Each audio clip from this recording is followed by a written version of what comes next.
İkinci Qarabağ müharibəsində torpaqlarımızın işğaldan azad edilməsində böyük şücaət göstərən Vətən müharibəsi şəhidi Ətraf Qənimətov 1997-ci il mart ayının 20-sində Şəki şəhərində anadan olub. O, 2003-cü il Şəki şəhər Çələbixan qəsəbə köçkünlər tam orta məktəbinin 1-ci sinifinə daxil olub.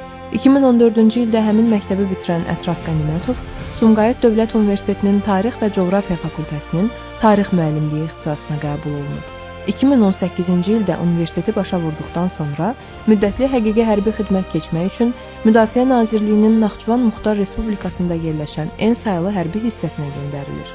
Qənimətov hərbi xidməti başa vurduqdan bir müddət sonra yenidən ordu sıralarına qayıdır və zabit hazırlama kursunu uğurla başa vuraraq leytenant kimi xidmətə başlayır.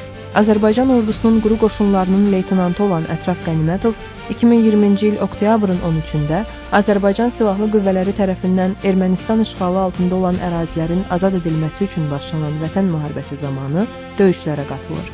Ətraf Qənimətov oktyabrın 13-də Füzuli istiqamətində gedən şiddətli döyüşlər zamanı şəhid olur. O, təntənəli mərasimlə Şəki rayonunda dəfn olunur. Azərbaycan Respublikasının Prezidenti İlham Əliyevin sərəncamlarına əsasən Ətraf Qənimətov Vətən uğrunda Füzulinin azad edilməsinə görə, döyüşdə fərqlənməyə görə medalları və 3-cü dərəcəli rəşadət ordeni ilə təltif edilib.